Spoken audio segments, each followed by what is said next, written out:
The guns had gone quiet on the canyon floor. But they started again almost immediately, and this time there was no enemy left to shoot at. That sound, steady, rhythmic, rolling off the red stone walls of Palo Duro Canyon in long, hollow waves, is the sound that never made it into the history books. Not because no one heard it. Plenty of men heard it. Some of them wrote about it briefly, in letters they never expected anyone to read carefully. It was scrubbed, softened, reframed until it disappeared entirely into a single sanitized paragraph about a minor engagement on the southern plains. What actually happened in that canyon on the morning of September 28, 1874, was not a battle. It was the execution of a people's ability to survive. And the worst part, the part that should make you stop and think, is that it worked exactly as planned. Here is what the army knew going into that autumn campaign. They could not beat the Comanche on open ground. No one ever had. The Quahadi band, under leaders like Quanah moved across the Llano Estacado, the staked plains of the Texas Panhandle, with a speed and precision that made conventional pursuit look almost embarrassing. The plains were their terrain. Every waterhole, every hidden draw, every seasonal grass line, they knew it like a language. The army did not. Every summer campaign had ended the same way. The soldiers would push out onto the Llano Estacado. The Comanche would vanish into it. And when the heat became intolerable and the water ran out, the bluecoats would pull back to their forts. The warriors would return to raiding. Nothing changed. But the winter of 1874 was different. General Philip Sheridan had restructured the entire campaign strategy. Instead of one column chasing a mobile enemy, he sent 5 separate columns converging from different directions simultaneously, north, south, east, west, and up through Indian Territory. The goal was not to win a single decisive battle. The goal was to keep the bands constantly moving, constantly harassed, unable to rest, unable to hunt, unable to prepare for winter. And Colonel Ranald Mackenzie, commanding the southern column out of Fort Concho, was the sharpest instrument in that strategy. But even Sheridan's converging columns might have failed if someone hadn't given up the one thing the Comanche believed was genuinely unfindable: the location of Palo Duro Canyon. The betrayal came through Comanchero traders, the Spanish-speaking merchants from New Mexico who had operated in the gray market between the Comanche bands and the settled frontier for generations. They sold goods, bought stolen cattle, moved through both worlds with a kind of studied neutrality.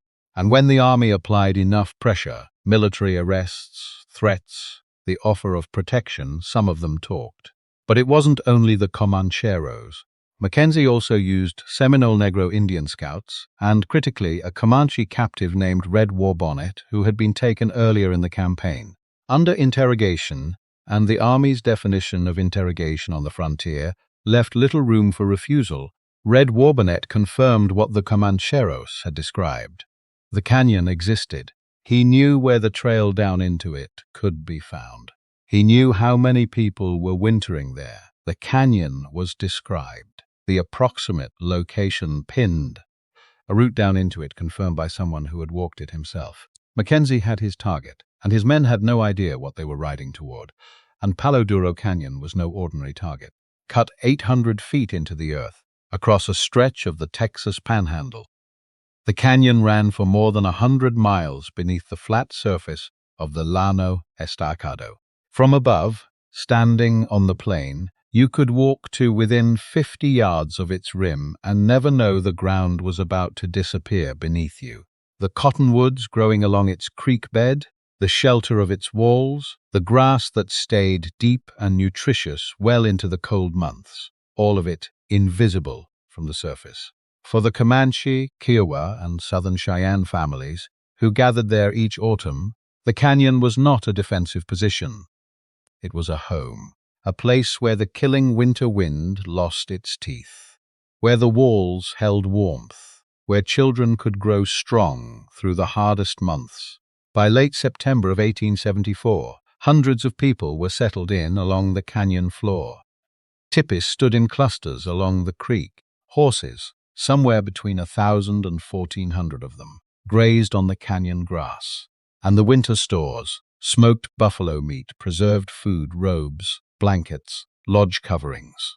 Estimates of the stored meat alone run as high as £500,000, enough to sustain a large population through months of deep cold. They had gathered everything they needed to survive what was coming. What they hadn't prepared for was arriving the night before it turned into a trap. Mackenzie's column reached the canyon rim in the darkness before dawn on September 28th. Looking down into the canyon, his scouts could see the orange glow of cooking fires far below, could count the tipis, could estimate the horses. The descent was a single narrow trail cut into the canyon wall. One way in, the same way out. The army started down before first light.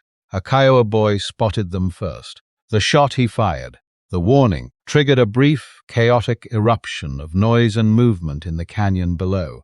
Warriors grabbed weapons. Families ran. Horses scattered in every direction along the canyon floor. What followed was technically a battle. The Army's official report would call it won, but by the standards of the campaigns these soldiers had fought, the engagement at Palo Duro was almost nothing. A handful of warriors killed, a handful wounded. The resistance was real but overwhelmed almost immediately by the scale and surprise of Mackenzie's force. By mid-morning, the shooting had stopped. The warriors and their families had escaped up the canyon walls on foot, many of them making it to the Rimrock above, where they stopped and looked back down at what they had left behind. The soldiers now held the canyon floor, and Mackenzie gave his next order: not pursuit, not consolidation, destroy everything. His officers understood the logic, even the ones who found it difficult to execute. Mackenzie wasn't thinking about September 28, 1874. He was thinking about January, February, the months when the temperature on the Llano Estacado dropped below zero, and the wind came screaming out of the north with nothing to slow it for 500 miles. A Comanche warrior without a horse cannot hunt buffalo. A family without stored meat cannot feed children through the winter. People without robes and lodge coverings cannot survive a Texas panhandle blizzard. Take all three. Then wait. The soldiers began with the tipis, hundreds of them, stacked with their contents and burned in organized piles. The robes went in, the blankets went in, the winter clothing went in. The fires were enormous. The smoke rose out of Palo Duro Canyon in a column visible across the flat plains for miles in every direction. Then they turned to the food. The preserved meat, that 500,000 pounds of smoked buffalo carefully prepared through the summer, was piled and burned. The smell of it carried through the canyon for hours. It was one detail several soldiers mentioned specifically in their accounts. Not the violence, not the scale, the smell of all that food burning while winter pressed down from the north. What soldiers rarely mentioned, what almost never appears in the official record, was what else burned alongside the meat and the lodges: cradleboards, children's clothing, medicine bundles that had been in families for generations, tools that could not be replaced on the open plains. The quiet material record of entire lives, stacked and consumed by fire in an afternoon. The army didn't catalogue what it burned. It didn't need to. The objective wasn't destruction for its own sake. The objective was the outcome, and the outcome required that nothing useful survive. And then Mackenzie gave the order that even his own men later admitted was the hardest to carry out: the horses. The number most historians have settled on is 1,048. Some accounts push it higher. The army's official figures were characteristically conservative and vague, but somewhere between 1,000 and 1,400 horses were penned on that canyon floor. And Mackenzie ordered every one of them shot. His reasoning was militarily sound and morally devastating in equal measure. Horses could not be transported back to the fort in sufficient numbers. Leaving them alive meant the Comanche could recapture them within days and rebuild their mobility immediately. The only option that accomplished the strategic objective was elimination. The soldiers began shooting. It took hours. These were not combat animals being put down in the chaos of battle. They were penned horses, most of them standing quietly, and the men executing the order had to work through them systematically. Some of the soldiers who left accounts described the work in clipped, almost clinical language, the kind of language men use when they need to create distance from something they are doing. A few wrote with more honesty. Civil War veterans who had seen Antietam and Chickamauga said the canyon that afternoon was something different, not more violent. Different in a way that was harder to categorize. One sergeant, in a letter that survived in a private family collection and was only examined seriously by historians decades later, wrote that he had never felt less like a soldier in his life than he did that afternoon in Palo Duro. He didn't elaborate. He didn't need to. The men assigned to the execution rotated through in shifts because no single group could sustain it indefinitely. Even hardened frontier soldiers, men who had fought Comanche raiders and buried their own dead on the open plains, needed to be cycled out and replaced. That detail alone tells you something the official report never would. The gunfire echoed off the canyon walls continuously for hours, long after the battle was over, long after the tactical situation had been resolved. Just that steady, rhythmic percussion bouncing off red stone. And the families, the women, the elders, the children, many of them were still there. They had made it to the canyon walls, but not to the plains above. They sat on ledges and rimrock 50, 100, 200 feet above the canyon floor, and they watched. They watched the tipis burn. They watched the food burn. They watched the horses fall, one by one and in groups, while the gunfire kept rolling through the canyon below them like a slow mechanical storm. They had no way to stop it, no way to intervene. They could only watch their winter die. There are no written Comanche or Kiowa accounts from that specific day. The oral histories exist, passed down through families, preserved in community memory, recorded much later by ethnographers who thought to ask. But the immediate, first-hand written record belongs entirely to the army, which means the story of what it felt like to stand on that rimrock and watch has always been filtered through the accounts of the people who lit the fires and pulled the triggers. That asymmetry is not accidental. It is one of the defining features of what happened at Palo Duro and why it took so long for the full picture to emerge. What came after Palo Duro Canyon was not a military campaign. There was no grand pursuit, no series of engagements, no dramatic last stand that would look good in a painting. There was just the cold coming down, and people who had nothing left to face it with.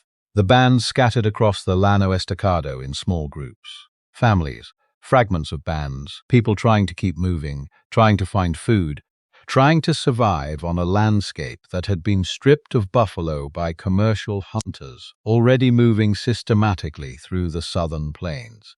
The great southern buffalo herd, which had sustained plains culture for centuries, was already collapsing under the pressure of industrial-scale hide hunting. The Comanche had been watching it disappear for years. They had understood with increasing alarm that the buffalo were running out. Palo Duro removed the last buffer between that slow catastrophe and immediate crisis. Without horses, hunting was nearly impossible. Without stored meat, there was no reserve to draw on, while hunting was attempted. The bands that had scattered from the canyon were reduced to eating whatever they could find: roots, small game, the carcasses of animals that had died of exposure. Some accounts describe groups surviving on boiled rawhide. The winter of 1874 into 1875 on the Llano Estacado was not the worst winter on record, but for people without shelter, without horses, without food stores, even a moderate plains winter was a killing season. Children were the most vulnerable. Elders were the next, and the leaders who had spent their entire lives protecting their people now faced a choice that had no good answer. Keep moving and watch the weakest members die one by one on the open plains, or surrender and deliver their people into the hands of a government that had just demonstrated exactly what it thought of their survival. The surrenders began within weeks of Palo Duro. They came in groups through the autumn and into the winter and spring. Bands arriving at Fort Sill in Indian Territory, exhausted, frostbitten, hollow-faced. No treaty negotiations. No terms discussed. Simply people who had run out of options presenting themselves at the gates, because the alternative was watching more children die in the cold. Some of the leaders who surrendered had been raiding the Texas frontier for decades, men whose names had been spoken with fear in the settlements along the Red River. They came in not because they had been outfought.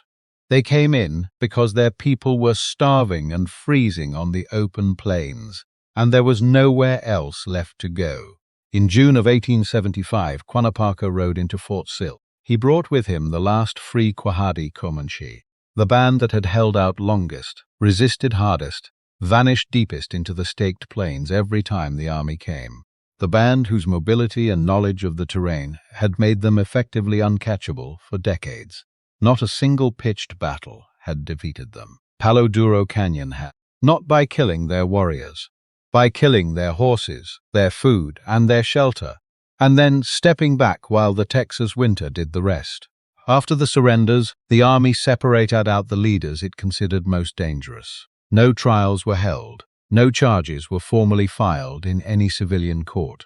Approximately 72 men were identified as ringleaders and loaded onto wagons bound for the railroad, then transported to Fort Marion in St. Augustine, Florida, stripped from their families, removed from the plains, held indefinitely in a fort on the Atlantic coast as far from the Llano Estacado as it is possible to get while remaining on the North American continent. Some of them died there. Some were eventually returned. None of them ever went back to the life they had known before September 28, 1874. The message was not subtle. Resistance, even the memory of resistance, would be geographically quarantined. Now consider why none of this appears in any meaningful detail in standard American history curricula. The Battle of Palo Duro Canyon gets a sentence, maybe a paragraph. Casualty figures are cited. They're low enough to look almost bloodless. The Red River War is described as concluded. The Southern Plains tribes are described as subdued. And then history moves on to the next chapter. What is not described, what was systematically excluded from the triumphant narrative of westward expansion, is the method. Because the method was not a battle. It was a policy. And the policy was this: identify what a people need to survive the winter and destroy all of it precisely, with military efficiency, not in the heat of combat, but in the cold calculation of strategic planning. That is not the kind of story that fits easily into the mythology of the frontier. It doesn't produce heroes on horseback. It doesn't offer a clean moral frame where courage and marksmanship determine the outcome. It offers something more uncomfortable, a template, a demonstration that you do not need to defeat a people militarily if you can eliminate the material conditions of their survival. That a canyon full of horses and stored meat and winter shelter, destroyed in a single afternoon, can accomplish what years of open field pursuit could not. Palo Duro was effective, appallingly, undeniably effective. And effectiveness without glory is a difficult thing to memorialize. The canyon kept the secret the way stone keeps everything, silently, without judgment, without elaboration. The wind moved through it in 1874 the same way it had for 10,000 years. The red walls didn't change. The cottonwoods along the creek grew back. The grass returned. But something had shifted in the calculus of the southern plains that would not shift back. The Comanche Empire, the most powerful mounted military force on the North American continent for the better part of 2 centuries, the people who had held the Spanish, the Mexicans, and the Americans at bay through sheer tactical brilliance and the mobility of their horse culture, had been brought down not by superior firepower or superior strategy on the battlefield. They had been brought down by the deliberate destruction of 1,048 horses and a winter's worth of food. That is the fact that makes people uncomfortable. That is why the textbooks keep it vague. Because once you understand what Mackenzie actually did, once you sit with the image of those families on the canyon walls, watching everything they needed to survive burn and fall below them, the story of the American frontier becomes something harder to look at. Not a story of conquest. Not a story of civilization meeting wilderness. A story about what you can accomplish when you stop trying to defeat people and start trying to make survival itself impossible. The canyon held that truth for 150 years. It is still holding it now. So, here is the question worth asking. Between the battle that history recorded and the aftermath that history buried, which one actually ended the Comanche Empire? Think carefully before you answer. Then think about what else might be buried in the gaps between the official version and the ground truth. History has more Palo Duro canyons than any textbook will ever tell you.